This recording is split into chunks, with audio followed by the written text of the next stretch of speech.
October 7th, 1885. The port of Bremen, northern Germany. A massive ocean liner, the Ida, fresh off the shipyard and ready to sail for New York. Among 1,000 passengers chasing the American dream stands a 16-year-old kid, an apprentice barber from the tiny German village of Kallstadt. Empty pockets, one beat-up suitcase, and on his immigration papers, profession, none. But that single decision, sneaking out of the house in the dead of night, would change the course of American history forever.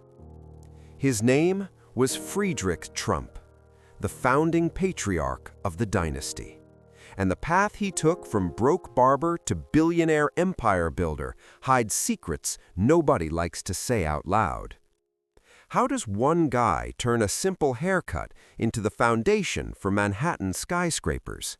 And what dark truth is buried at the very base of that fortune? Today we're pulling back the curtain on the secret of subsidies, the strategy that let the Trump family build private power using public blind spots.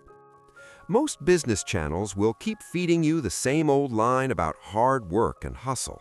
But the real truth? The biggest fortunes aren't built on calluses. They're built on spotting where the government is handing out free money. It didn't start on Wall Street. It started in the mud of the Klondike Gold Rush. Friedrich Trump figured it out fast.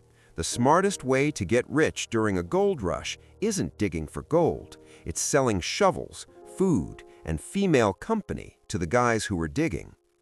His hotel, the Arctic, up in Bennett, Canada, offered the miners everything: frozen horse meat, warm beds, and courtesans in rooms equipped with gold dust scales.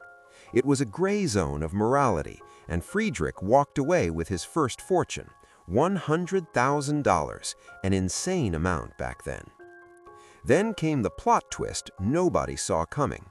Rich, successful, and ready to settle down, Friedrich decided to go back to Germany and start a family.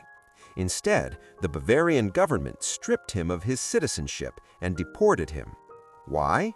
Because he had left for America exactly when he was supposed to report for military service.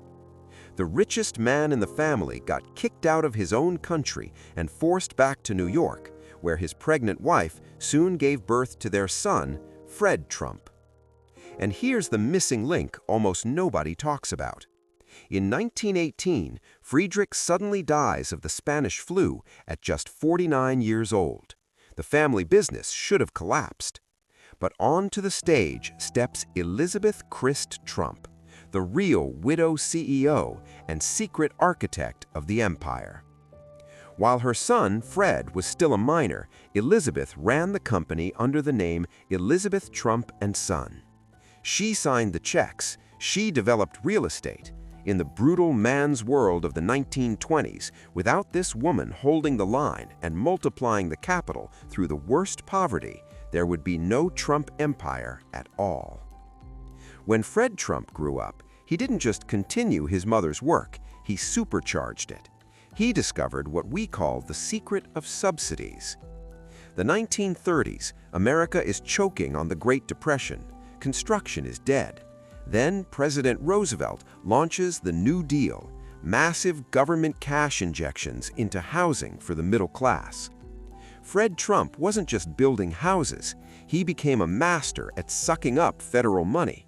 As the official family story goes, without the Federal Housing Administration, Fred Trump would still be running a grocery store. This was the moment of truth. His wealth grew not through pure market competition, but by mastering government programs and military contracts. During World War II, he built thousands of apartments for servicemen in Norfolk, paid for by the government. After the war, he simply kept the buildings and collected rent for decades. That's the formula of power. Get the state to pay for your launch, then privatize the profits. Fred Trump was the Henry Ford of affordable housing. He found a winning formula and repeated it like a machine, identical blocks in Brooklyn and Queens. He was a tough, authoritarian father who raised his kids in an atmosphere of discipline and a killer mindset in business. He made business partners sit on wobbly chairs facing the sun so they'd feel weak during negotiations. And it was in that greenhouse of toughness and government subsidies that his son, Donald, grew up. Donald Trump would later claim he got just a small $1 million loan from his father. The reality was far bigger. Fred was the guarantor on his first tens of millions credit lines. He bailed out the Atlantic City casinos, buying millions in chips through his lawyers so Donald could pay the banks. All the glitter of Manhattan, the Trump Towers, the golden interiors, they were built on the quiet, behind-the-scenes foundation laid by Fred Trump, the guy who knew how to make deals with government officials over lunch in Queens. The Trump dynasty isn't a story of sudden luck. It's an epic saga of 3 generations who understood how the tectonic plates of the economy really move. From the barber milking Klondike miners, to the widow who held the business together in the ruins, to the son who made the government pay for his billions. Your biggest mistake is thinking success depends only on working harder than everyone else. Look at Fred Trump. He didn't fight the system, he became its biggest beneficiary.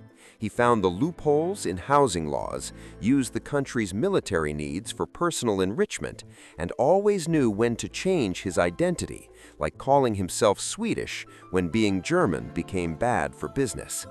Today, the Trump empire is a symbol of power and wealth.